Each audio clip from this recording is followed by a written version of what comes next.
Now, it's safe to say that the BitMEX scandal caused a bit of a stir, dredging up some of the old controversies that harken back to the days of Mt. Gox over whether or not centralized exchanges are credible in the world of crypto trading.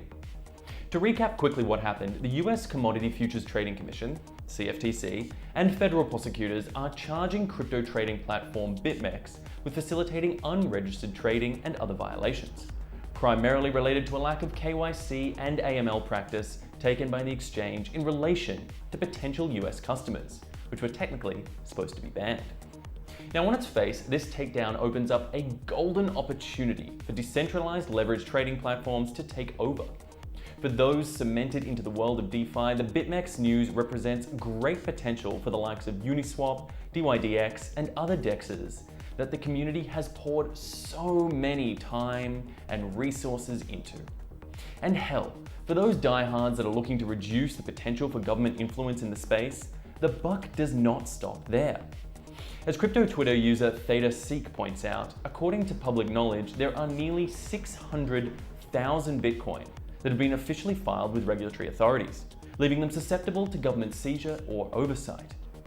This, according to many on crypto Twitter, is cause to take up the DeFi case with gusto, to make a system that is beyond regulatory control by utilizing the power of decentralization to transcend the legacy financial world for the greater good of all humankind, with uncontrollable, unstoppable liquidity pools as far as the eye can see. However, this is not a one-sided debate. For as strong as the proponents of DeFi are, it must be remembered that they represent but a fraction of the wider crypto community, and, more importantly perhaps, a minuscule subsection of overall investors in the market as a whole. And furthermore, proponents aside, despite a recent boom, DeFi is most definitely still in its infancy and faces a slew of potential issues. So let's go over some of these potential problems and how they may impact the space.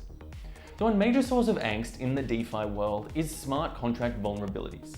Despite its programmed intentions, if a contract is released into the ecosystem with even the tiniest of flaws in its code, it can lead to a loss of funds, such as what happened with the BZX protocol, where a hacker was able to take advantage of subtleties in how flash loans operate in order to steal thousands of dollars worth of Ether.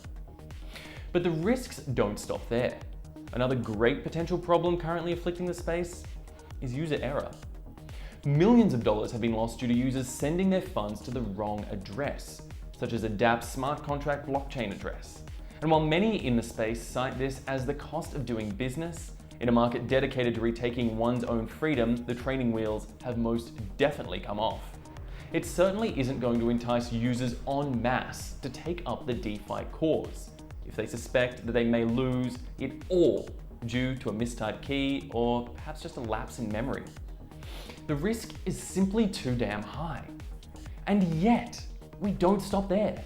A further common issue with the DeFi industry is that sometimes decentralized finance isn't as decentralized as it should be. It's not uncommon for new projects to give a high degree of control to the developers so that they can develop the network and respond and fix issues as fast as possible.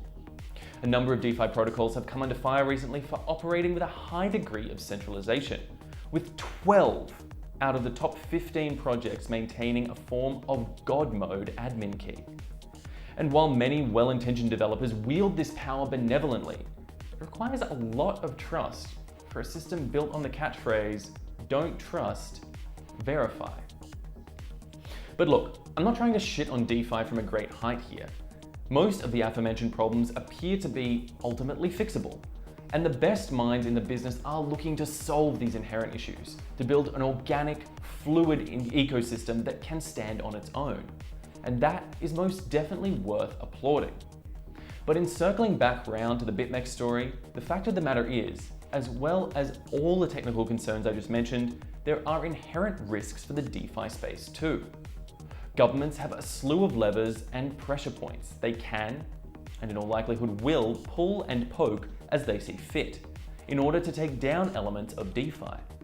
And while they may never be able to destroy it in its entirety, having a hobbled, kneecapped protocol working in the black market space is not really a strength for a fledgling industry looking to make it big. Yet ultimately, whether in the DeFi or CeFi space, we're all impacted by the regulatory environment that surrounds us. So it is critical that everyone working in the space endeavor to validate and invest in the best practice projects out there. And this isn't necessarily something to see as an absolute evil. As angel investor and blockchain consultant Adam Cochran wrote in a fantastic 25-tweet thread, there is a difference between wanting sovereignty and privacy over your own funds versus enabling criminal activity. I, for one, have no interest in creating something that helps terrorists or human traffickers. A worthy argument to consider for all aiming to use blockchain to make the world a little bit of a better place. But you know what? Prove me wrong. I'm Asher Westropp-Evans, and this is Immutable Opinion.